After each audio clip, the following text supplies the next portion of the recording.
hay gente nueva. Así que para los que no vinieron ayer, yo he escrito algunos libros. De esos libros tengo 3 disponibles. Ayer ya algunos hermanos los adquirieron y mañana, después de la puesta de sol, van a poder adquirir también los que no lo han hecho, los libros, ¿ya? Los que gusten. Uno de los libros se llama El origen de la vida, el Big Bang y el Génesis. Y aquí explicamos los orígenes desde la perspectiva bíblica y desde la perspectiva también científica. Después tenemos 2 libros, uno que es un comentario de Daniel, capítulo a capítulo, y otro que es un comentario del libro del Apocalipsis, también capítulo a capítulo. Esos son los 3 libros que tenemos disponibles y que trajimos para acá, así que mañana, después de la puesta de sol, si alguien los quiere, los va a poder adquirir. Bueno, el tema de hoy es la continuación de lo que estábamos hablando ayer. Un breve repaso, hablamos de Génesis y mostramos que Génesis comienza hablando de la creación, ¿verdad? Y ese tema introduce toda la Biblia. El Dios Todopoderoso que fue capaz de crear por su palabra en forma instantánea, sin esfuerzo, el Dios del cual viene todo lo que existe, es el Dios que se manifiesta en el Antiguo Testamento y posteriormente en el Nuevo Testamento. ¿Mm? Génesis no es un relato mitológico, no es un relato figurado, simbólico, sino que es un relato histórico narrativo. Hay varios géneros literarios en el hebreo, en el idioma hebreo del Antiguo Testamento, y Génesis es histórico narrativo. Es tan histórico y tan real el personaje Adán como el personaje Abraham o Jacob, que están en el mismo libro. Las características propias del género narrativo están en Génesis marcadamente. Es imposible entenderlo en forma figurada. Los días no pueden ser eras o periodos más largos. Son días de 24 horas, días de tarde y mañana. ¿Mm? Bueno, y después de haber visto eh, que Génesis es categórico en cuanto a la creación, también vimos que Génesis, desde los primeros capítulos, anuncia al Mesías. ¿Mm? Ya en Génesis 3.15, un texto que yo espero que ustedes se lo aprendan de memoria, Génesis 3.15 es el primer versículo evangélico de la Biblia, donde anuncia el Evangelio, las buenas nuevas. Allí nos dice que a pesar de que Adán y Eva deben morir ese día, ellos no morirán porque habrá un sustituto, el Mesías, que es llamado la simiente. La simiente morirá en su lugar. ¿Mm? Y se nos dice allí que esa simiente será divino y humano. Será divino porque él derrotará al enemigo de Dios, pero será humano porque nacerá de mujer. También se nos dice que el Mesías vendrá 2 veces. La primera vez vendrá a morir como sustituto, pero resucitará para volver en una segunda venida a triunfar sobre el enemigo y darnos vida eterna. Eso lo dice un versículo, ¿verdad? Génesis 3.15. Tiene todo condensado. Esto se desarrolla y se amplía en la siguiente sección de ese capítulo, porque en estricto rigor lo que para nosotros es capítulo 4, en el texto hebreo es parte del capítulo 3. ¿Se acuerdan que las divisiones son distintas? Entonces, en el capítulo 4 se ilustra esto con 2 hijos, uno bueno y uno malo. ¿Mm? El bueno muere, Abel, pero como tiene que representar al Mesías, hay otro hijo que sustituye a Abel, que es Set. Él no muere, por lo menos con muerte violenta. Y Lucas capítulo 3 nos dice que Jesús desciende de la genealogía de Set. Es el pariente número 77. Así que todo esto, ¿verdad? Nos ayuda a ver que Cristo es anunciado desde los primeros capítulos del Génesis. Bueno, vamos a ver cómo se relaciona la protología con la escatología. Proto significa primero, lo más antiguo, y eschato significa lo último. Entonces, el estudio de las primeras cosas es fundamental para entender las últimas cosas. No podríamos entender Daniel ni Apocalipsis si nosotros no entendemos el Génesis. Y la verdad es que no podemos entender ningún libro de la Biblia si no entendemos el Génesis. Es como leer un libro sin leer la introducción. Es posible que entendamos algunas cosas, sí, por supuesto, pero sin la introducción que nos da la pauta, ¿verdad? Para el resto del contenido, se nos hace más difícil. Vamos a avanzar entonces.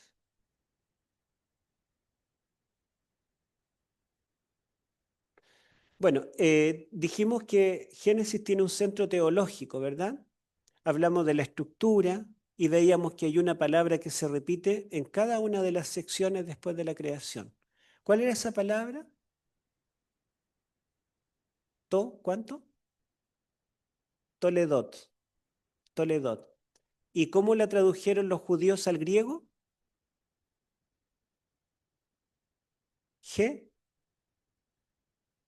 Génesis. ¿Y cómo sería en castellano? Engendramiento, ¿verdad? Entonces tenemos que Génesis nos habla de distintos engendramientos porque se espera que de alguna de las madres de los patriarcas nazca el Mesías que va a derrotar al enemigo y nos llevará de retorno al Edén. Bueno, ahora vamos a ver el centro teológico del libro de Daniel y vamos a hacer lo mismo con el Apocalipsis. Veamos la siguiente. Ya, en Daniel tenemos algo curioso. Daniel tiene dos mitades bien marcadas, con dos géneros literarios.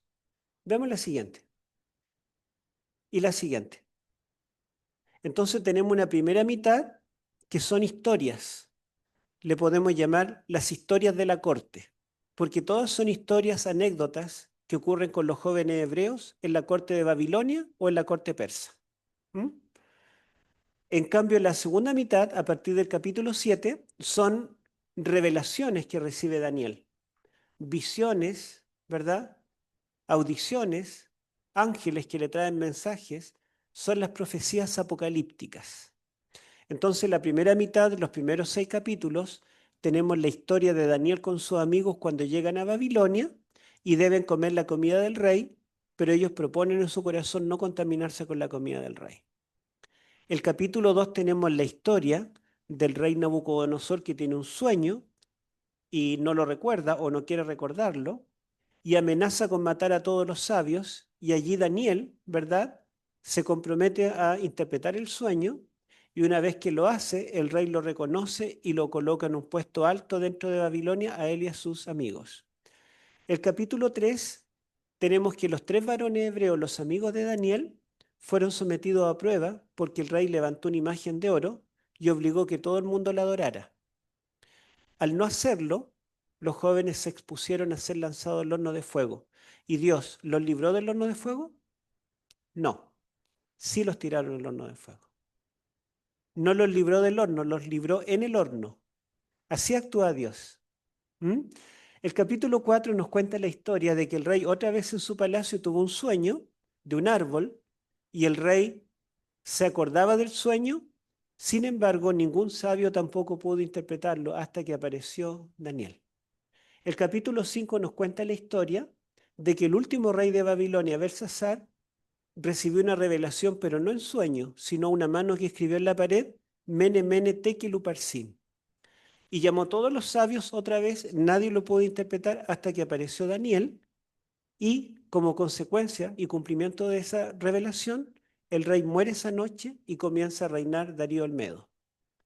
El capítulo 6 nos cuenta la historia de que el rey Darío Olmedo organiza su reino, coloca sátrapas, gobernantes, quiere encumbrar a Daniel a virrey, los colegas de Daniel, ¿verdad?, hacen una trampa y finalmente logran que el rey dicte un decreto para que nadie pueda orar a Dios en el plazo de un mes. Daniel, sabiendo esto, aún así ora a Dios 3 veces al día, es lanzado al foso de los leones y Dios lo libró del foso. No, lo libró en el foso. Muy bien. Entonces, los 6 capítulos son historias, historias de la corte, que nos preparan para las revelaciones apocalípticas. En cambio, en las revelaciones apocalípticas, del capítulo 7 en adelante, ya no tenemos el escenario de la corte, no predomina la historia, los personajes, sino que escuchamos solo a Daniel, y Daniel, a diferencia de los 6 primeros capítulos, donde él aparece mencionado en tercera persona, habla de él, los jóvenes hebreos, y Daniel fue y habló en tercera persona, pero desde el capítulo 7 él cambia a la primera persona. Dice, yo Daniel, en el año primero del rey Belsasar, estaba en mi lecho y tuve visiones. Y yo veía en visión y se me apareció el ángel y me interpretó, etcétera. Entonces ahora en el capítulo 7 en adelante vemos que hay un cambio. Ya no tenemos historia, lo que tenemos son visiones. Y ya Daniel no se refiere a sí mismo en tercera persona, sino que se refiere a sí mismo en primera persona. Y también cambia la cronología. Los 6 primeros capítulos tienen una secuencia cronológica sucesiva, pero del capítulo 7 en adelante no respeta esa cronología y se interpone, se superpone a la cronología de los primeros 6 capítulos y continúa en forma ininterrumpida, pero es una secuencia cronológica distinta. Por ejemplo, fíjense que acá el capítulo 6 ya estamos en el reinado de Darío Olmedo, ¿sí o no? El 5 estamos en el último año del reinado de Belsasar de Babilonia. Pero el capítulo 7 está comenzando el primer año del reinado de Belsasar de Babilonia. O sea, cronológicamente el capítulo 7 fue una visión que tuvo mucho antes que los capítulos 5 y 6. Y el capítulo 8 es del tercer año de Belsasar, o sea, cronológicamente es posterior al 7 y van en forma ordenada.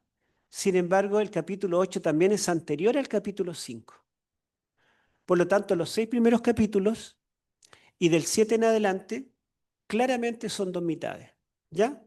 ¿Por qué? Porque el género literario es distinto, historias, visiones, porque Daniel se refiere a sí mismo en distintas formas, tercera persona, primera persona, y porque la cronología de las dos mitades es distinta. Y así, ¿verdad? Pareciera muy fácil dividirlo, pero vamos a ver la siguiente diapositiva, porque todo se complica. ¿Mm? También el libro de Daniel se puede dividir en idiomas, porque es un libro bilingüe. Está en 2 idiomas, pero no entero en 2 idiomas, sino que una parte en un idioma y otra parte en otro idioma. Avancemos. Sigamos. Miren, todo lo que está con amarillo está en hebreo. Todo lo que está en azul está en arameo.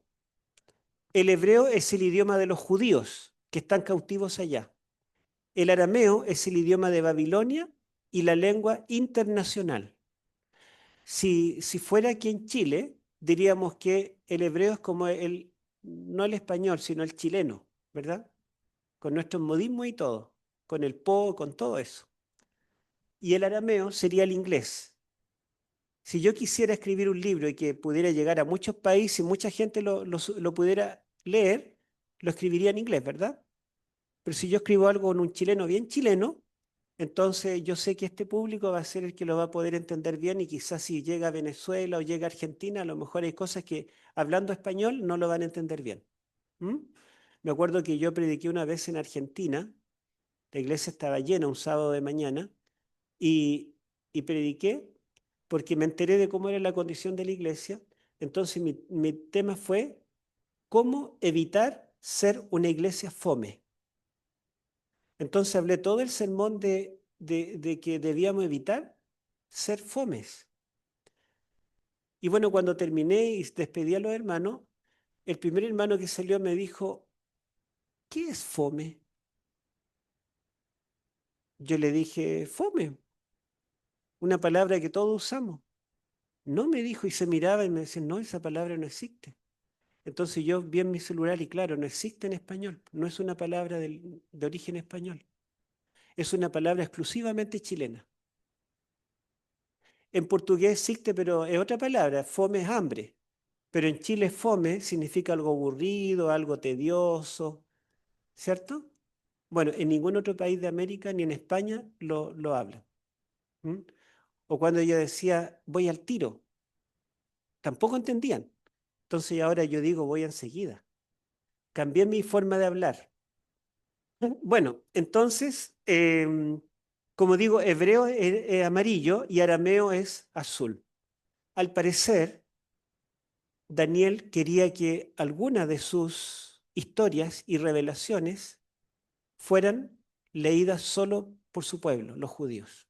Habían mensajes directos para el pueblo de Dios, pero quería que algunas de sus historias y revelaciones fueran leídas y entendidas por todo el mundo, porque lo escribe en el idioma universal. ¿Mm? Hay un mensaje para todo el mundo acá y hay un mensaje exclusivo para el pueblo de Dios. ¿Mm? Por otro lado, el hebreo era el idioma de Daniel y de los judíos cuando estaban en Palestina, pero allí en Babilonia tuvo que aprender arameo, la lengua de los caldeos. Y él hablaba todos los días con sus colegas, con el rey, en la corte tenía que hablar arameo.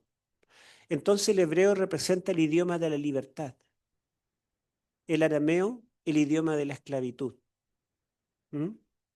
Por lo tanto, este cambio en idioma es muy significativo. Y nosotros diríamos, bueno, ya sabemos que la primera mitad son los 6 capítulos y la segunda mitad son los últimos 7. Pero momento, si toda la primera mitad estuviera en un idioma, la segunda mitad en el otro idioma, entonces está claro cómo dividirlo. Pero tenemos que la primera historia está en hebreo y las demás todas en arameo. Y tenemos que la primera visión la escribe en arameo y todas las demás en hebreo. Así que nos confundió Daniel. Vamos a ver la siguiente. La siguiente, ahí, miren. Esto es lo que tenemos más o menos. El capítulo 1 lo tenemos en hebreo, del 2 al 7 lo tenemos en arameo, del 8 al 12 lo tenemos en hebreo. Por otro lado, tenemos que son historias hasta el capítulo 6 y revelaciones desde el 7. A ver, 2 diapositivas más. Tengo una marquita, esas marquitas. Miren, las historias llegan hasta el 6, pero el idioma arameo pasa más allá hasta el 7. El hebreo comienza en el 8, pero las revelaciones vienen desde el 7. Otra más, otra diapositiva más y otra más. Entonces lo que tenemos es que el 7 pasa a ser como una especie de eje de estas dos mitades. Porque ¿a cuál mitad pertenece el 7? Si hablamos de los géneros literarios, pertenece a las revelaciones, a la segunda mitad, ¿verdad? Claramente. Pero si hablamos del idioma en que está escrito, pertenece a la primera mitad, a la mitad aramea. ¿Mm? Así que el capítulo 7 pasa a ser como ese eje entre ambas mitades. Sigamos, sigamos. Bueno, esta es la estructura que yo propongo. A ver, vamos a retroceder una. Ahí. Bien, esto lo descubrió un francés de apellido Lenglet el año 1973. ¿Mm? Él descubrió que en los capítulos en arameo, fíjense que el capítulo 1 es el prólogo que introduce todo el libro, y desde el capítulo 2 al 7, que están en arameo, son una estructura literaria particular. ¿Mm? Si ustedes recuerdan, en el capítulo 2, en el sueño del rey, soñó con las imágenes de 4 metales. ¿Se acuerdan? 4 metales, los pies, un reino dividido, y después la piedra que representa el reino eterno del Mesías. En el capítulo 7, Daniel tiene su primera visión y ve 4 reinos representados por bestias. Pero después los 10 cuernos representan un reino dividido. Y finalmente el reino lo recibe el Hijo del Hombre, que recibe el reino eterno por los siglos de los siglos. Entonces Lenglet se dio cuenta de que el capítulo 2 y el capítulo 7, que abren y cierran la sección aramea, están usando un lenguaje similar. Son paralelos. Así que los vamos a pintar del mismo color. Los dos los vamos a pintar azul. Después miró el capítulo 3 y el penúltimo, el 6, y se dio cuenta de que en los dos hay un decreto de muerte. En el primero, una obligación a adorar la imagen de oro. En el segundo, una obligación a venerar al rey y no orar. En el capítulo 3, ¿verdad? El que desobedezca será lanzado al horno de fuego. En el capítulo 6, el que desobedezca será lanzado al foso de los leones.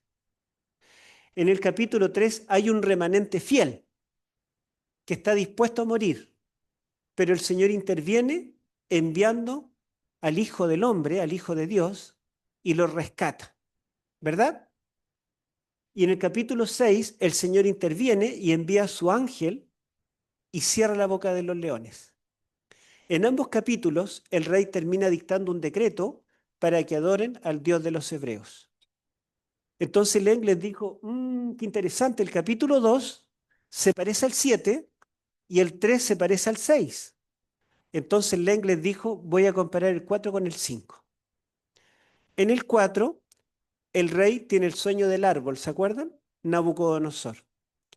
Pero ese sueño era para él, era un juicio personal. Dios lo juzga por su arrogancia. Y durante 7 años, el rey sufre licantropía, que se cree animal, hasta que se arrepiente y Dios lo perdona. En el capítulo 5, el rey de Babilonia, Belsasar, también es juzgado por Dios. Es pesado en la balanza, símbolo de justicia, pero es hallado falto, porque no se arrepiente. Entonces tenemos que en los capítulos 4 y 5, Dios juzga al rey de Babilonia, ¿verdad? Dios muestra que él está por sobre el emperador del mundo. Eso es muy importante, ¿verdad? Para cuando nosotros estudiamos el cuerno pequeño y las bestias del Apocalipsis y el decreto de muerte. Bueno, esto se dio cuenta Lenglen. Ahora, ¿qué hacemos con los otros capítulos que están en hebreo? ¿Cómo se relacionan con esta primera mitad? Hay varias propuestas. Esta es la mía, la que está acá. La siguiente. Esta es mi propuesta. Como el capítulo 7 es un eje que en realidad pertenece a ambas mitades, yo digo sí está bien que tenga relación con el capítulo 2 porque pertenece a esa parte en arameo. Pero también como en la primera visión pertenece a la siguiente parte que está en hebreo. Así que yo veo un paralelo del capítulo 7 con los capítulos 11 y 12 que en hebreo son uno solo. Porque en ambos habla de reinos y en el 7 termina con el reino eterno del Hijo del Hombre y en el 12 termina con el reino eterno de Miguel, ¿verdad? Después el capítulo 8 habla del carnero, el macho cabrío, el cuerno pequeño, pero ¿dónde está Cristo? Cristo es el sumo sacerdote que tiene un santuario en el cielo y realiza un ministerio continuo. En el capítulo 10 vemos que Cristo aparece vestido de lino como sumo sacerdote, cumpliendo una función intercesora. Entonces Cristo es sumo sacerdote en el 8 y en el 10. Entonces el 9 tiene que ser el centro. Y en el 9 aparece Cristo en las 70 semanas como aquel que debe ser muerto por nuestros pecados. Habla de su sacrificio. Así que en las partes externas, las visiones externas, Cristo es rey. En la siguiente es sumo sacerdote y en la del medio es sacrificio. ¿Por qué Cristo llegó a ser sumo sacerdote? Porque primero murió como sustituto por nosotros en la cruz. ¿Y por qué llegó a ser rey? Porque primero cumple una función sacerdotal en el santuario. Así que esta es la estructura de Daniel. Y tenemos las dos secciones, aramea y hebrea. Esa es la estructura. Avancemos una. Y podemos darnos cuenta que el centro de esta estructura es el capítulo 7. De todos los personajes del capítulo 7, las 4 bestias, la que parece león con alas de águila, la que parece oso, leopardo, la bestia con 10 cuernos, el hijo del hombre, ¿quién será el personaje principal de esa visión? ¿Será el cuerno pequeño? ¿Será la cuarta bestia? El hijo del hombre. ¿Saben qué? Desde el Génesis hasta Malaquías tenemos cientos de profecías mesiánicas. Jesús es llamado la simiente, es llamado el hijo de David, es llamado el Mesías, es llamado Miguel, es llamado eh, el brote o ¿cómo? El renuevo de David, ¿cierto? Es llamado de distintas formas. Pero la única parte, la única profecía del Antiguo Testamento que le llama hijo de hombre es una sola. Adivinen cuál es. ¿Cuál es? Daniel 7. Pero yo les pregunto, ¿cuál es el título que Jesús más usa para referirse a sí mismo? El Hijo del Hombre. El Hijo del Hombre aparece 187 veces en el Nuevo Testamento, 184 veces en los Evangelios, más 2 veces en Apocalipsis y una vez en Hechos. Las 187 veces del Nuevo Testamento siempre se refiere a Jesús.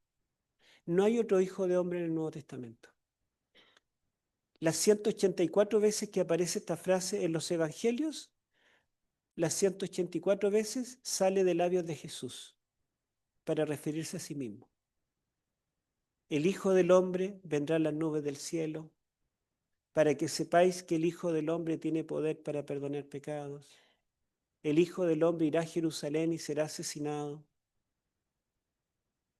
Jesús, la frase que más usa de todas las profecías del Antiguo Testamento es la de Daniel 7, 13 y 14. Por lo tanto, tiene que ser fundamental. Y muchos teólogos expertos en los evangelios piensan que Daniel 7 es la clave para entender los 4 evangelios. Están basados en Daniel 7. ¿Mm? Bueno, entonces, el capítulo 7, me preocupé de investigar la estructura literaria. Lo estudié en arameo, estudié a algunos otros autores que lo han estudiado también, y propongo mi propia estructura del capítulo 7 que está acá, miren, la siguiente, que no es 100% mía porque algunas ideas las encontré en otras partes, pero esta es la conclusión en la cual yo llego y vamos a ver una diapositiva más. Ahí. Fíjense que el capítulo 7 tiene un prólogo y un epílogo que comienza en arameo con la frase Resh Milim, que significa principio de las palabras, y termina el versículo 28 con la frase Sofadi Miltá, que significa el fin de la palabra. Entre ese prólogo y epílogo tenemos 7 partes. ¿Por qué el capítulo 7, que es el centro, tiene 7 partes? Porque Génesis nos enseñó que el 7 es el número perfecto, el número del Creador. Y porque el capítulo 7 habla del conflicto del cuerno pequeño contra el Hijo del Hombre. Y este conflicto, ¿dónde se introduce? En la creación, en Génesis. Por lo tanto, para entender las profecías y el conflicto cósmico, debemos entenderlo a la luz del Génesis.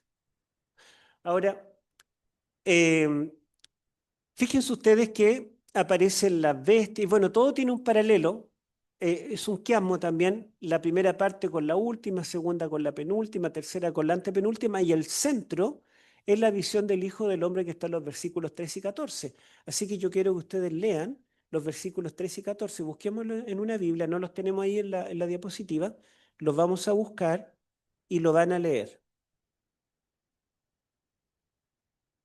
Capítulo 7 de Daniel, versículos 13 y 14.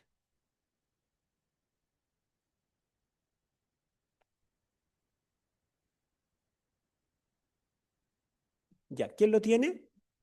Aquí, hermano, por favor.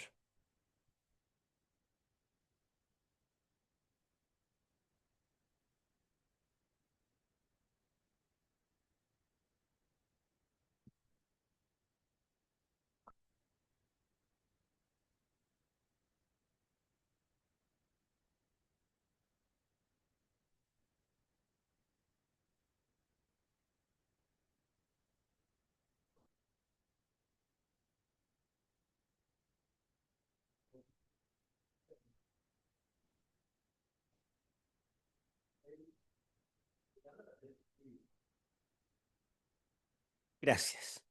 Entonces dice David que él estaba mirando en su visión nocturna cuando de pronto ve que viene uno como hijo de hombre en las nubes del cielo. Saben que si ustedes buscan en una concordancia la palabra nubes, se van a dar cuenta de que las nubes son el vehículo de Jehová.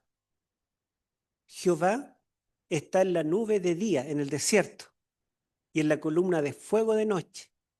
Hay salmos que alaban a Jehová porque Jehová cabalga en las nubes. Jehová se aparece en las nubes. Las nubes son el vehículo de Jehová. Pero ahora tenemos que el Padre, el anciano de día, está en el trono y Daniel ve que viene un hijo de hombre, un humano, viene en las nubes del cielo. ¿Qué es eso? Si es uno como hijo de hombre, significa que es humano. Pero si viene en las nubes del cielo, es Jehová. Entonces el Mesías debe ser divino y debe ser humano a la vez. Y fíjense que Daniel describe el cielo, la escena del juicio, como algo glorioso. Ríos de fuego emanan del trono de Dios, ¿verdad? Millares de millares le sirven, millones de ángeles, seres no caídos, están delante de él para servirle. Está lleno de seres celestiales y de pronto ve un humano. ¿Qué hace un humano en el cielo? Y este humano viene en las nubes del cielo como si fuera Dios. Y fíjense que todos los seres celestiales están allí adorando al que está en el trono. Y cuando llega el Hijo del Hombre, se para frente al anciano de días y no lo adora. Al revés, es el anciano de día el que le entrega a él el trono, le entrega el reino, el dominio y la gloria por los siglos de los siglos. Y todos los seres creados adoran al Hijo del Hombre. ¿Quién es ese Hijo de Hombre? Jesús, ¿verdad? El Mesías. Esto fue escrito 6 siglos antes que naciera Cristo. Y Cristo lo transformó en su título favorito. Él se hizo llamar el Hijo del Hombre 184 veces. ¿Mm? Bueno, entonces viene el Hijo del Hombre y aquí hay muchas cosas interesantes, pero bueno, quizá no me detengo. El Hijo del Hombre viene, ¿cierto? Cuando dice y le hicieron acercarse, en arameo el verbo es el verbo ofrecer como sacrificio o como sustituto. Lo ofrecen ante el Padre. ¿Mm? Y el Padre le entrega el reino. Fíjense que el reino se lo están peleando las bestias. Surge cada vez una bestia más grande y que quiere tener un imperio más grande, más poderoso, ser dueño de todo, del litio, de las tierras raras, todas las cosas, ¿verdad? Y después viene otra bestia y se come a la otra, la mata y se queda con el reino y se pelea en el reino. Y después viene el cuerno pequeño que no solamente conquista todos los reinos, sino que incluso se mete con lo divino. Quiere dominar el reino de Dios. Quiere tener dominio material y espiritual. Porque incluso intenta cambiar la ley de Dios, que es la base del gobierno divino. Lo que intentó hacer Lucifer en el cielo. O sea, el cuerno pequeño es la simiente misma de la serpiente, que actuará, ¿verdad?, para quedarse con el dominio de este mundo, que es lo que Satanás intentó con Adán y Eva. Dios le entrega toda la autoridad y el dominio a ¿quiénes? Al principio, ¿a quiénes? A Adán y Eva, ¿verdad? Toda potestad sobre las bestias del mar, las aves de los cielos, los peces, todo lo que se mueve, todo lo puso en las manos de ellos. Ellos tenían todo el poder, el dominio. Satanás usurpó esa autoridad que tenían Adán y Eva. Y a través de distintos imperios, bestiales todos, ¿verdad? Satanás ha querido conservar el poder de este mundo hasta que aparece el cuerno pequeño y el cuerno pequeño no le basta con tener el poder de este mundo, sino que también se revela contra el gobierno divino. Y entonces aparece el Hijo del Hombre. Y después del juicio investigador, se decide que el Hijo del Hombre, que está representando al género humano, a nosotros, el Hijo del Hombre merece el reino. Y para siempre. El Hijo del Hombre recuperará el reino que el primer hombre perdió. Este Hijo de Hombre no es otro que el segundo Adán. Fíjense que Dios le dio a Adán la autoridad sobre las bestias. Y después del pecado, los animales ya no fueron mansos, no se sujetaron a Adán. El Hijo del Hombre tendrá el poder sobre todas las bestias que representan reinos. Pero el Hijo del Hombre también es el hijo de David. ¿Cómo es la primera bestia? Como un león. ¿Y la segunda? ¿Quién venció al león y al oso para defender su oveja? David. David. Bueno, este es el hijo de David, es la simiente de David. En él se cumplen todas las promesas y todas las expectativas desde el Génesis en adelante. El Hijo del Hombre es la simiente. El Hijo del Hombre es el segundo Adán. El Hijo del Hombre es el Hijo de David. Y fíjense que el capítulo 7 tiene paralelo con el 2. ¿Qué se ve en el 2? En el sueño del rey. Una imagen colosal de un guerrero gigante, ¿verdad? Con la cabeza de oro y lleno, entero de metal. ¿Y qué lo derriba? ¿Qué derriba esa imagen de ese guerrero? Una piedra. ¿Quién derribó a un hombre gigante cubierto de metal con una piedra? David. Bueno, el Hijo del Hombre cumple todas las expectativas del Antiguo Testamento. Todas se cumplen en él. Cuando Jesús escoge el título Hijo de Hombre, está escogiendo un título que une y engancha todas las profecías mesiánicas. ¿Mm? Bueno, entonces estábamos hablando del Hijo del Hombre que él recibe el reino eterno. Es el centro.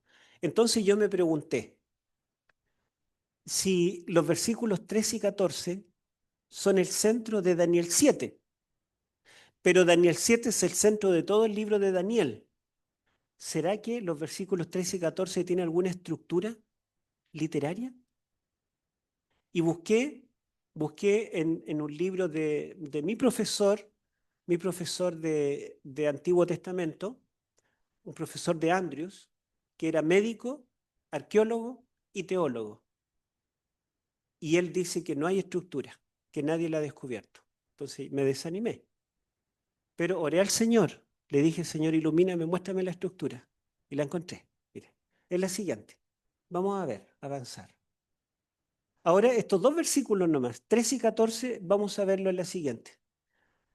Aquí están como está en el texto en arameo, el orden que está en el idioma arameo.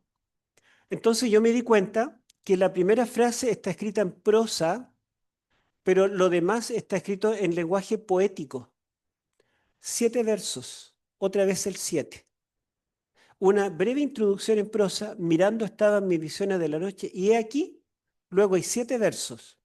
Y me di cuenta que estos versos tienen un orden también, lo que se llama un quiasmo, paralelos invertidos. Fíjense que todos los verbos están al final de la oración, están en amarillo, pero me di cuenta que el cuarto verso que está en el centro, el verbo está al principio. ¿Se dan cuenta? Ahora me di cuenta que el primer verbo, viniendo estaba, y el último, será destruido, son verbos compuestos, son 2 palabras cada uno. El segundo, llegó, y el penúltimo, pasará, ¿verdad? Son verbos que no necesitan una palabra auxiliar. El tercero, lo presentaron, y la letra C', lo sirvieron, están en plural, a diferencia de los otros que están en singular. Y en fin, hay varios otros detalles del arameo, detalles técnicos, que me di cuenta de que aquí hay un quiasmo y el centro es el verbo dar. A él fue dado el dominio, la honra y el reino. ¿Y saben qué? Cuando uno comienza a leer el libro de Daniel, se encuentra con el verbo dar. Leámoslo. Daniel 1, 1 y 2. Solamente que aquí la Reina Valera lo traduce con el verbo entregar, pero en hebreo es el verbo dar. Daniel 1, 1 y 2. Ahora el hermano, por favor. ¿Sí? Así, rey de Judá, vino Nabucodonosor, rey de Babilonia, a Jerusalén y la sitió. Y el Señor entregó en su mano a Joacim, rey de Judá, y parte de los utensilios de la casa de Dios los llevó a la tierra de Sinar, a la casa de su Dios, y guardó los utensilios de la casa del tesoro de su Dios. Gracias. Bueno, en hebreo dice dar, dio, pero en la Reina Valera lo traduce entregó. ¿Quién entregó qué a quién? El Señor entregó al rey Nabucodonosor el dominio de Joacim, rey de Judá, el hijo de David. El rey davídico fue entregado en las manos del rey de Babilonia. Y Daniel y todos los judíos se preguntaban, ¿pero por qué? si Babilonia es el enemigo de Dios? ¿Por qué Dios entrega a su pueblo y a su rey en manos de Babilonia? Porque no dice que el rey de Babilonia tomó el reino. No, Dios lo entrega. El Señor lo entregó. Dios dio el dominio a Babilonia. Babilonia es representada por un león con alas. Después el dominio lo arrebatan los persas, después los griegos, después los romanos, después el cuerno pequeño, pero finalmente el anciano de días le dará el reino al Hijo del Hombre. ¿Mm? Entonces acá tenemos que Daniel 7 nos muestra que el final del conflicto es que el reino, la soberanía de este mundo y del universo volverá a las manos del Creador, Jesús o Jehová, ¿verdad que es el mismo? Miren qué interesante. Esto responde al Génesis, hermano.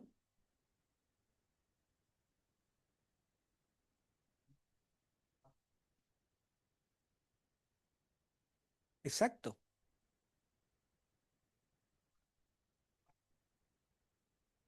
Ujú.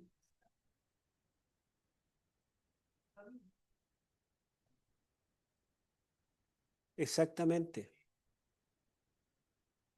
Así es. Entonces nosotros, bueno, hay una cita de Elena de White que dice, no tenemos nada que temer del futuro a menos que olvidemos cómo Dios ha actuado en el pasado. Si nosotros recordamos esto, ¿verdad? No temeremos al futuro cuando venga el decreto de muerte, ¿verdad? La marca de la bestia, la persecución, porque el mismo Dios que controla la historia, el Dios que le dio el reino temporalmente a Babilonia, es el mismo Dios que guía nuestra historia y que a través de Cristo, el Hijo del Hombre, nos representa en el juicio investigador. ¿Mm? Por otro lado, fíjense ustedes que yo he visto hermanos que suben fotos a internet de un líder adventista que le da la mano al Papa. ¿Han visto esas cosas? Dan risa, ¿cierto? Pero, y yo me pregunto, ¿qué habrían hecho esos hermanos si hubieran visto al presidente de la iglesia, a Daniel, sirviendo al rey de Babilonia? ¿Qué habrían hecho? Colaborando con su reino. Babilonia se engrandeció gracias a la sabiduría de Daniel, porque Daniel movía todos los hilos. ¿Mm? Bueno, vamos a seguir. Sigamos. Ahí tenemos entonces el centro. Sigamos. Mire, esto lo dice un teólogo no adventista en el año 1956. Hablando del capítulo 7 y del Hijo del Hombre, él llega a esta conclusión. Ahora llegamos al clímax, tanto de la visión, capítulo 7, como del libro completo. Todo lo que viene antes guía hasta este pasaje y todo lo que viene después fluye de él. En contra de las bestias destructivas está el poder y el propósito de Dios, quien como en el principio, Bereshit, Génesis, en el final someterá todas las cosas a sí mismo. Es decir, lo que se perdió en Génesis por la entrada del pecado, lo recupera el Hijo del Hombre, que es la simiente prometida a Adán y Eva allí en el Edén. ¿Mm? Vamos a avanzar.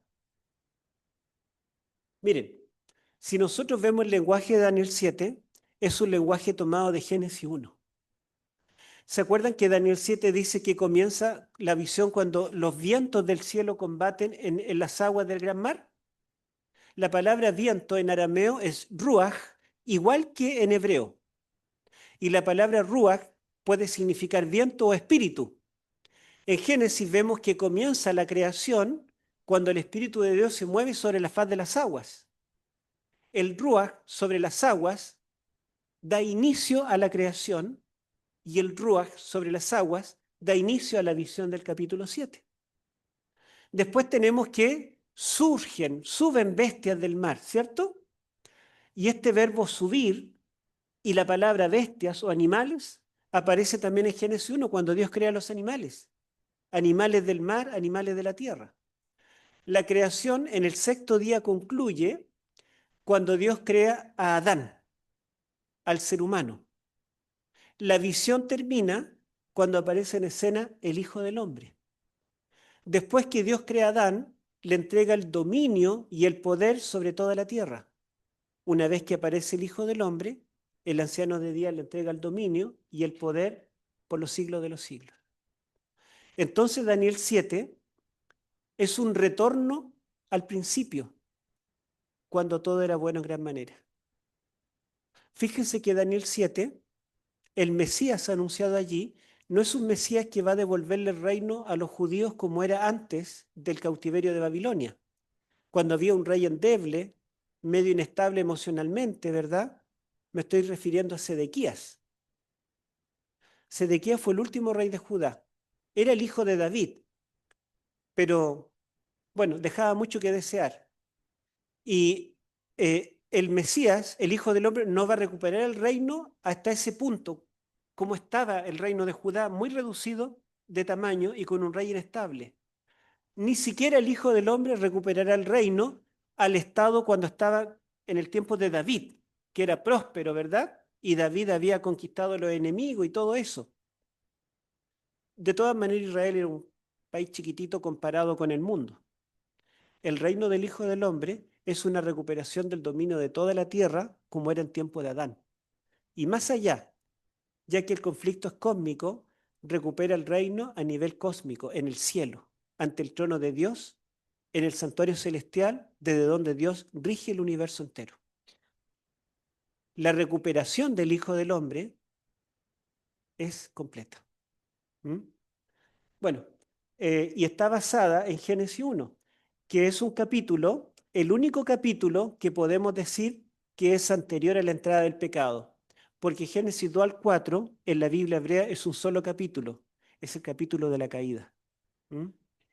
Entonces aquí hay un retorno al Edén. Sigamos. Bueno, ahora veremos algo similar en Apocalipsis. También tenemos que preguntarnos cuál será el centro teológico, cuál será el personaje principal. A ver, ¿cuál de las bestias será el personaje principal en el Apocalipsis? ¿O cuál de las plagas? ¿O Babilonia podría ser? Bueno, la verdad es que el personaje principal es el Hijo del Hombre. Así comienza el Apocalipsis, con una visión del Hijo del Hombre. De hecho, la palabra revelación, que en griego es apocalipsis, de donde viene Apocalipsis, es una palabra muy interesante, porque apo significa de o desde como preposición y la idea es de movimiento, correr algo. Calupsis es algo que está oculto por un velo, algo que está tapado. Entonces Apocalipsis es un descorrer del velo. ¿Lo han escuchado alguna vez? Es un descorrer de un velo para poder contemplar algo que está detrás. ¿Qué cosa estaba oculta por un velo y que muy pocas personas podían descorrer y entrar? El lugar santísimo. Apocalipsis es la entrada al lugar santísimo. Entonces la primera visión que tiene Juan ve a Cristo vestido como sumo sacerdote. Y es muy interesante porque Juan tenía casi 100 años, era el último testigo ocular, digamos, alguien que había visto y estado con Jesús. El emperador Domiciano había dado un decreto de muerte y esa historia ayuda a entender la última parte de la historia del mundo. Domiciano había dado un decreto de muerte contra los cristianos. A Juan mismo lo habían freído en aceite hirviendo, pero según Eusebio de Cesarea, un historiador de los primeros siglos, nos dice que Juan cayó al aceite hirviendo y no le pasó nada.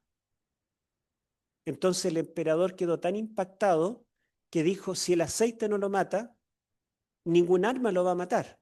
Y ya que no lo puedo matar, lo desterraré a la isla de Patmos. Y lo desterró para el resto de la vida, para silenciar a Juan. Y Juan estaba allá en la isla como un león enjaulado, ¿verdad? Y se movía de allá para acá y decía, yo soy el pastor, el líder, el primer anciano, la directora de ¿cómo se llama ahora? Bueno, él era el líder, Juan era el líder y su iglesia estaban siendo perseguidas, los hermanos estaban siendo asesinados. Había un decreto de obligación de adorar el busto del emperador que era puesto en todas las ciudades, en la plaza de armas. Y Juan, que era el único que podía dar aliento a los hermanos, El único que quedaba que había visto a Cristo en persona estaba encerrado. Entonces Juan sentía que toda la responsabilidad estaba sobre sus hombros, porque sí, a veces somos los líderes humanos, ¿cierto? Decía, la iglesia depende de mí. Y esa iglesia era ya la segunda generación, porque todos los que habían conocido a Cristo ya habían muerto. Entonces él decía, la iglesia se puede acabar. Esta es una gran crisis contra la iglesia remanente. Y cuando él estaba pensando eso, se le aparece Jesús vestido como sumo sacerdote.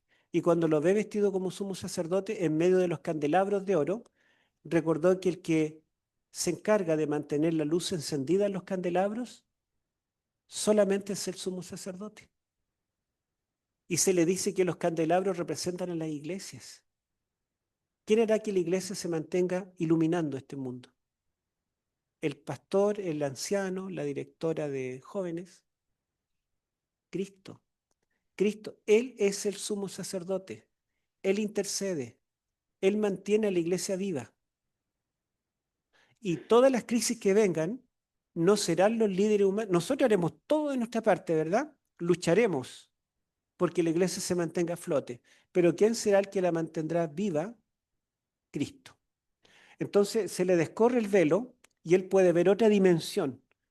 Puede ver el lugar santísimo, puede ver al sumo sacerdote, y todo el Apocalipsis es una ampliación de Daniel 8:14 o de Daniel 7, 13 y 14, cuando el Hijo del Hombre está en el lugar santísimo, en el juicio investigador. Eso es Apocalipsis. Bueno, sigamos. Entonces Apocalipsis también tiene 7 partes, y esto yo no contribuí nada porque lo descubrieron otros teólogos, ¿ya? De Andrews. Yo lo copio nomás porque es lo que se descubrió y es muy interesante. Apocalipsis tiene 7 partes, un prólogo, un epílogo y 7 partes. ¿Por qué 7 partes?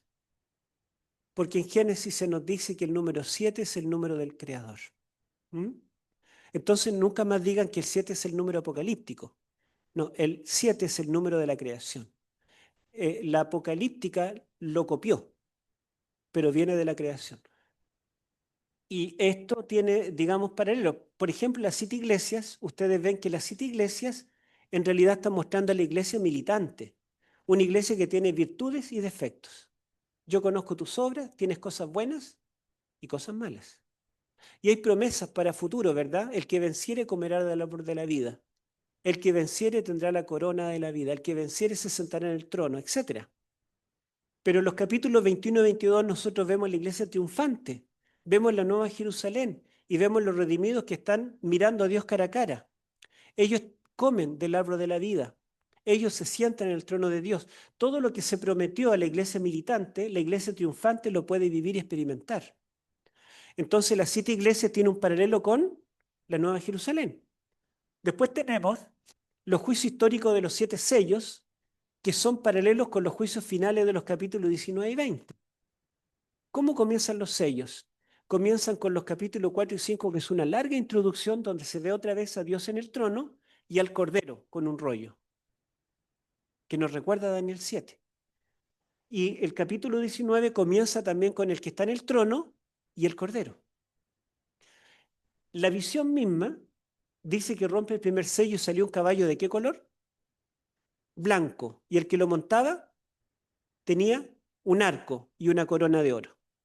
Bueno, el capítulo 19 de la visión comienza cuando él ve que viene un jinete en un caballo blanco y viene con todos los millones de ángeles a pelear contra la bestia para liberarnos a nosotros del decreto de muerte. Así que los sellos tienen un paralelo con estos capítulos 19 y 20. Después tenemos en color naranja las 7 trompetas, son paralelas con las 7 copas. Las 7 trompetas muestran juicios históricos en contra de los enemigos del pueblo de Dios y las 7 copas muestran los juicios finales contra los enemigos del tiempo del fin del pueblo de Dios. Y en el centro tenemos el final del gran conflicto, la última batalla antes de que se acabe la gracia, el decreto de muerte, ¿verdad? Y tenemos los dos bandos, el bueno y el malo. Vamos a ver la siguiente. Estos capítulos 12 al 14 son el centro. El capítulo 11 y 19 introduce esta sección. Y me gustaría que leyéramos el capítulo 11 y 19 de Apocalipsis. A ver, si alguien lo puede leer. 11 y 19. Que la parte se veía en el templo, hubo relámpagos, voces, truenos, terremotos y grandes caídas. Gracias. Entonces, si Apocalipsis es un descorrer del velo para contemplar la gloria de Jehová, la Shekinah, sobre el arca del pacto, el centro mismo del libro nos recuerda este punto. El templo de Dios, la palabra templo en griego es naos. En griego hay como 5 palabras templo. Hierón es una palabra templo que es muy amplia, incluye ambos lugares y el atrio. Témenos incluye el lugar santo y el lugar santísimo.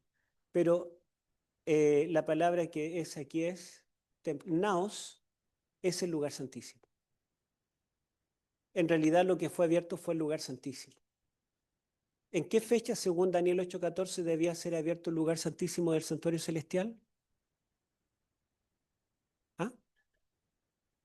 1844. O sea, nos dice que esta visión central del gran conflicto tiene que ver no con la historia, toda la historia de las 7 iglesias, sino con la iglesia final que comienza en 1844. El remanente que va a describir es un remanente del tiempo del fin, posterior a 1844. Entonces dice que el templo, el naos, es abierto y fue vista en ese departamento que mueble el arca del pacto, el arca del pacto, que era vista en el día de la expiación. ¿Mm? Eso introduce esta lucha entre el dragón y la mujer, entre las bestias y el remanente. ¿Y por qué introduce esta lucha? Porque fíjense que la palabra arca, si ustedes tuvieran que decirle a una persona que no es adventista, ¿qué significa arca? Porque arca es una palabra arcaica. La verdad es que ahora ya no se usa esa palabra. Antes en todas las casas de los abuelos habían arcas, porque no habían closets ni roperos. Pero esa palabra arca quedó en la Reina Valera, pero la verdad es que ahora usamos otras palabras más modernas. ¿Qué palabra más moderna podríamos usar? Cofre, baúl, eso es un arca. Arca es un baúl, un cofre, ¿verdad? En el cual se guarda algo importante. Y generalmente la palabra cofre o baúl tiene apellido. Por ejemplo, podemos decir cofre de joyas. ¿Y qué se guarda? O tesoro, joya o tesoro.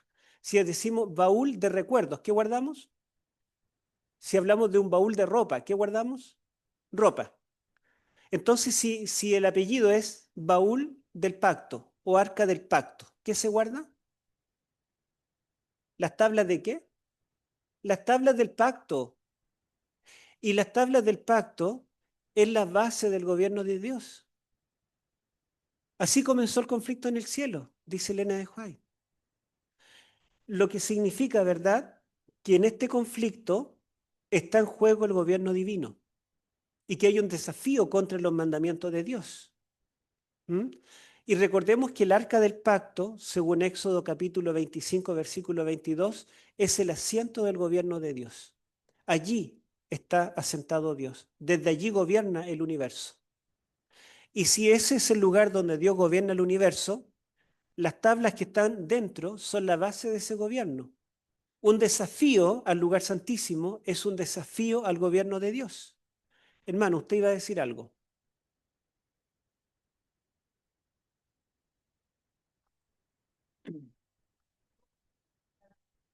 Ah, no, pero ese es el arca de Noé. Es un cajón en el cual Dios guardó animales. Por eso es que cuando encuentran los arqueólogos un arca en forma de barco, ya inmediatamente sabemos que no es el arca, porque el arca era un cajón, ¿verdad? No era un barco, no tenía proa ni popa. No, era un cajón.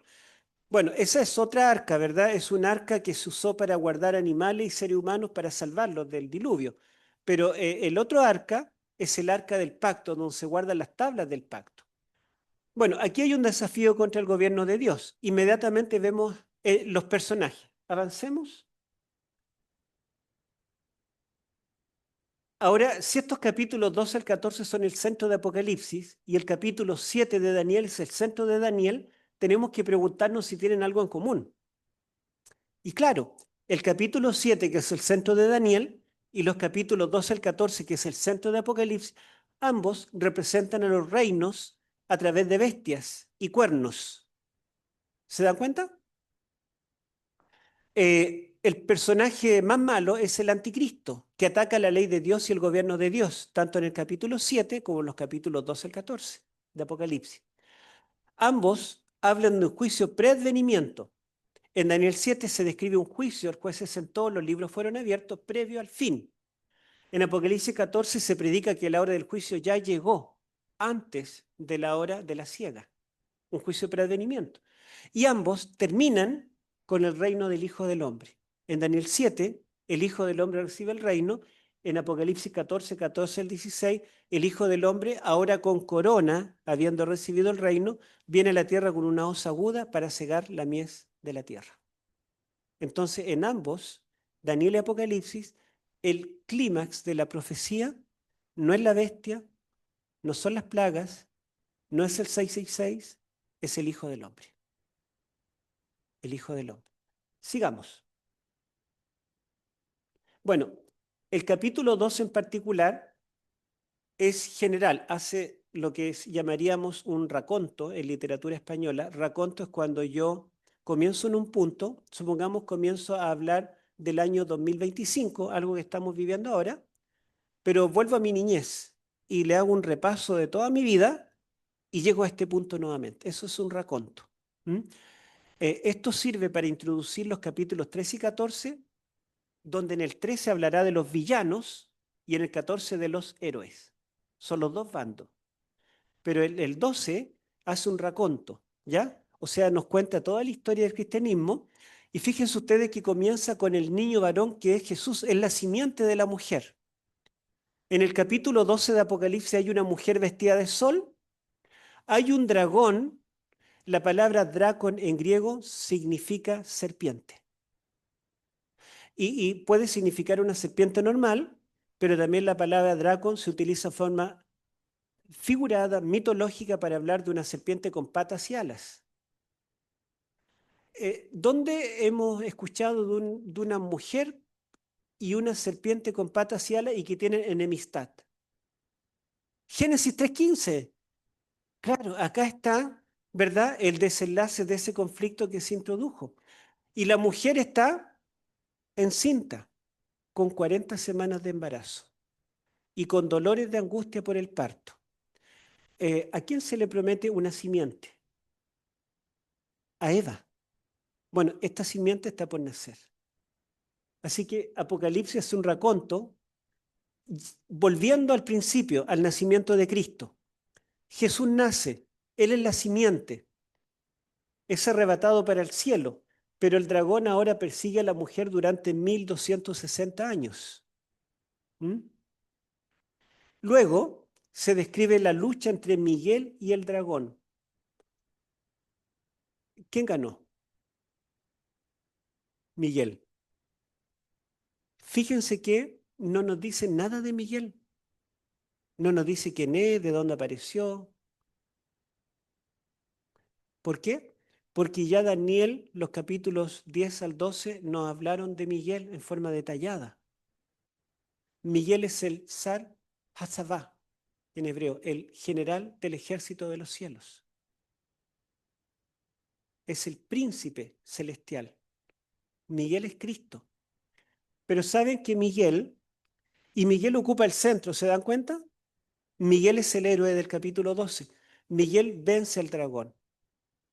Según Génesis 3:15, ¿quién debía vencer al dragón, la serpiente antigua? La simiente. Por lo tanto, Miguel es la simiente. ¿Mm? Ahora, ¿alguien sabe qué significa Miguel? A mí me dio calor. ¿Bien? ¿Ustedes piensan qué significa Miguel? Miguel significa el que es como Dios. El que es como Dios. ¿Saben ustedes que El conflicto comenzó cuando un ser celestial, un ángel, quería ser como Dios. Ahí comienza el conflicto. ¿Mm? Entonces, cada vez que Cristo enfrenta a Satanás, se hace llamar Miguel, el único que es como Dios. ¿Y se acuerdan cuando Satanás tienta a Eva? ¿Cuál fue la oferta? Si comes serás como Dios. Entonces ahora Cristo se presenta como Miguel y vence al dragón, que es la serpiente antigua, lo derrota y lo derrota completamente en la cruz. El capítulo 12, 7 al 12, está hablando de la cruz, la victoria de Cristo en la cruz. Así lo interpreta Jesús en Juan capítulo 12, el Evangelio, los versículos 29 al 33. Fíjense que la cruz es el centro del Apocalipsis. Cristo derrota al dragón aquí en la cruz, y el enemigo derrotado, como no se la puede con Miguel, persigue a la mujer por los 1260 días, volviendo, ¿verdad?, al paralelo con el versículo 6. Y después, el dragón, después de los 1260 días, ¿en qué año terminan los 1260 días? 1798. Después de eso, le va a hacer la guerra al resto de la descendencia.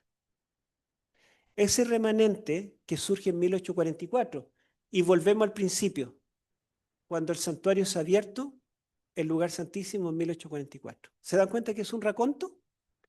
Después de presentar 1844, el santuario abierto, lugar santísimo, vuelve al pasado cuando Cristo nace y muestra toda la historia de la iglesia cristiana y cómo siempre ha habido un conflicto, el dragón persiguiendo a la iglesia.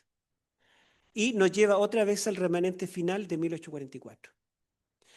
Fíjense que en el 11:19 vimos que se abre el lugar santísimo y ¿qué se ve allí?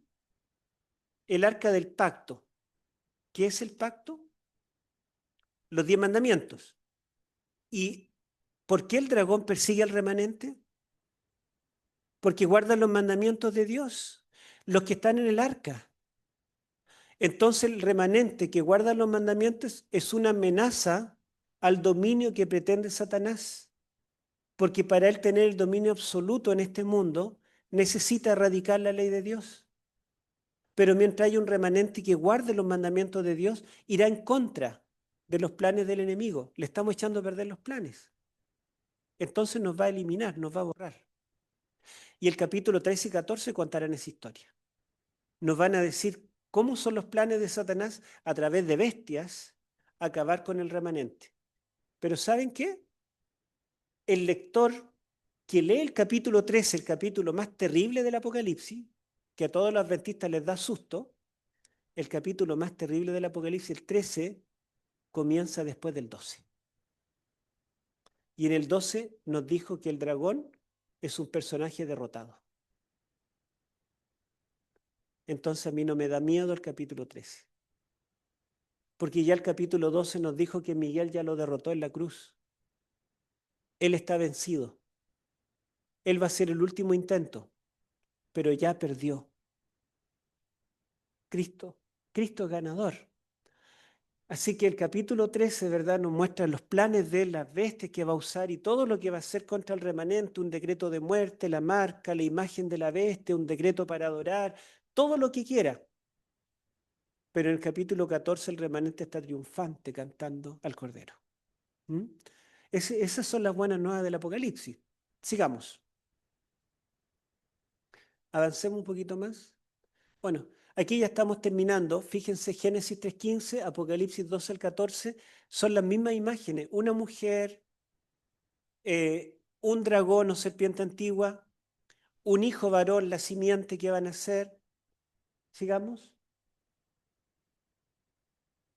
Bueno, esto lo vamos a obviar. Yo quería enseñarle algo de justificación por la fe, pero ya el tiempo se nos fue. Pero ustedes van a ver que cada libro de la Biblia, si ustedes lo analizan a la luz del Génesis, inmediatamente se le abre el panorama. Se entiende claramente. Lo que quiero destacar, fíjense el capítulo 12-17. ¿Qué dice allí? Apocalipsis 12-17. Y quizá podríamos poner, a ver, sigamos avanzando rapidito y yo digo dónde te detengas, ¿ya? Vamos a seguir mientras buscan el 12-17, vamos a seguir con Romanos, sigamos. A ver, atrás, una atrás. Ahí nos vamos a quedar. Ya, 12:17. ¿Qué dice, hermana? Que después se entierra contra el resto de la descendencia de ella, los que buscan los mandamientos de Dios y tienen el testimonio de Jesús. Ya. Entonces, ¿cómo se le llama al remanente allí? El resto de la descendencia. ¿Saben que la palabra descendencia en el idioma griego original es la palabra simiente? Es la palabra simiente. ¿Y dónde habíamos escuchado esa palabra por primera vez? Génesis 3:15. Génesis 3:15 dice que habrá enemistad, habrá un conflicto, habrá lucha entre la serpiente y la mujer, y entre la simiente de la serpiente y la simiente de la mujer. Y dijimos que la palabra simiente tiene doble sentido. Por una parte se refiere a un individuo, una persona, pero por otra parte también la palabra simiente se refiere a una colectividad. Y vemos que la simiente de la serpiente comienza con Caín y su descendencia. Y la simiente de la mujer comienza con Abel y posteriormente con Set y su descendencia. En Mateo 23 Jesús le dice a los judíos, le dice, ustedes son simiente de la serpiente y quieren matar a la simiente de la mujer, a él. Apocalipsis 18 dice que Babilonia es la simiente de la serpiente. Y acá tenemos a la simiente de la mujer del tiempo del fin.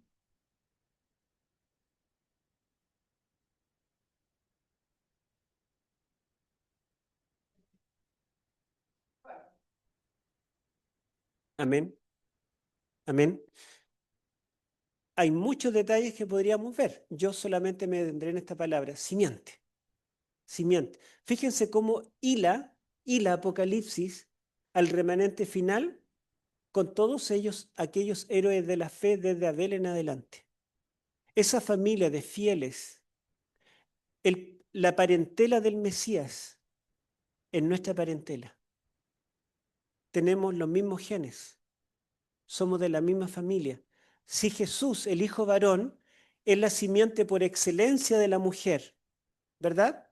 Y nosotros somos el resto de esa simiente de la misma mujer, entonces somos los hermanos menores de Jesús. No sé si a ustedes les pasó lo mismo, pero en el colegio, cuando éramos chicos y alguien le pegaba a alguien, le decía, te voy a echar a mi hermano mayor. Bueno, tenemos un hermano mayor que nos defiende, es Cristo. ¿Mm? Nosotros somos los hermanos menores de Jesús, somos de la misma parentela. A través de nosotros el Señor peleará la batalla final. Representaremos el bando bueno, el resto de la simiente. Por eso es que el dragón quiere destruir a la simiente. Dice que se fue a hacer guerra contra ellos. ¿Mm? Intentará destruirlos. ¿Por qué la iglesia adventista es azotada todo el tiempo? ¿Verdad? Por distintas doctrinas, que vienen los antitrinitarios, que vienen el grupo de acá, que vienen los que guardan las fiestas solemnes, que vienen los que niegan esto. ¿Y por qué hay tantos problemas? Bueno, si fuéramos del bando del enemigo, no nos molestaría. Seríamos una iglesia como la J. Beche, ¿verdad? Próspera, llena de plata y muchas otras cosas. Pero somos una iglesia atacada porque el enemigo sabe que somos el bando contrario. Pertenecemos al bando de Cristo. Y saben que nosotros como el remanente final tenemos una batalla que pelear. ¿Y saben ustedes cuándo comienzan los preparativos para una batalla? ¿Cuándo se dispara la primera bala? Mucho antes, ¿verdad? Mucho antes. Se planifica con mucha anterioridad y nos preparamos con mucha anterioridad. ¿Mm? Satanás se está preparando 6.000 años ya para derrotarnos. Nosotros estamos esperando que den el decreto de muerte para consagrarnos. Ahí sí vamos a tomar en serio las cosas. La batalla ya comenzó. Tenemos que prepararnos. Y esta batalla no es una batalla defensiva. Defensiva es cuando nos atrincheramos detrás de las murallas, esperamos que venga el enemigo y nos defendemos nomás. Esto es una batalla ofensiva. Salimos de las murallas y vamos a conquistar el terreno del enemigo. Vamos a rescatar almas. Vamos a pelear allí donde están los que sufren, donde están los pecadores. les vamos a predicar, les vamos a llevar materiales. Esa es la batalla del cristiano. Vamos a rescatar a los que están perdidos, la gente que no conoce estas verdades. Así que nosotros somos este remanente. Dios tiene un ejército. Dios no está, digamos, no es que Dios no preparó nada. Dios cuenta con nosotros. Nosotros somos el ejército de Dios, el remanente final. Somos también simiente de la mujer. Miren qué privilegio. Así como el Mesías es la simiente por excelencia, nosotros también somos simientes de la mujer. Y el Señor quiere a través de nosotros ganar esta batalla final. Vamos a ver la última. Bueno, esta dice, ¿cuál es el mensaje final que debe ser predicado al mundo entero hoy? Veamos la siguiente. El texto de Apocalipsis 14, 6 y 7, el mensaje que el remanente final predicará es, ¿verdad? En medio del cielo, un ángel vuela que representa al remanente que tiene el evangelio eterno para predicarlo. En griego dice evangelion, aionion, evangelizai, que significa tenía el evangelio para evangelizarlo. No dice para predicarlo. O podríamos traducirlo, tenía las buenas nuevas para dar las buenas nuevas. Algunos dicen que el evangelio se limita a la cruz, pero no. El evangelio son las buenas nuevas que van mucho más allá de la cruz. La cruz es el centro, es la parte neurálgica del evangelio. Pero los eventos finales son evangelio también, porque también son buenas nuevas y también están centradas en Cristo. Bueno, y este mensaje debe ser predicado a los habitantes de la tierra, a toda nación, tribu, lengua y pueblo, y este mensaje se da a gran voz. Temed a Dios y dadle gloria, porque la hora de su juicio ha llegado. Y adorad a aquel que hizo el cielo, la tierra, el mar y la fuente de las aguas. Aquí se une la escatología con la protología, los eventos finales, ¿verdad? El juicio final con la creación. Dios hizo el cielo, la tierra, el mar y la fuente de las aguas. Y yo les decía que nuestro nombre como iglesia nació, ¿verdad?, dirigido por Dios en una reunión de nuestros pioneros en el año 1863, y ese nombre Dios iluminó a Elena de White para que dijera, ese es el nombre, Dios me lo mostró en visión, Adventistas del Séptimo Día. Adventistas porque esperamos el advenimiento y los eventos finales y los predicamos. Y del séptimo día porque también predicamos de los eventos iniciales. También creemos en el sábado, en el Creador. Y el sábado será entonces el sello de Dios en este conflicto final. La siguiente pregunta. ¿Quiénes darán esta última advertencia al mundo? La respuesta está en la siguiente diapositiva. Ellos darán la última advertencia al mundo. ¿Mm? Miren qué importante rol tienen en el universo. El universo está contemplándonos, espera en nosotros. Tienen una gran responsabilidad. Pero Elena de White dice que cuando Dios escoge, habilita. Si Dios los escogió como parte de su remanente, es porque los puede habilitar para que cumplan esta misión. Que Dios les bendiga.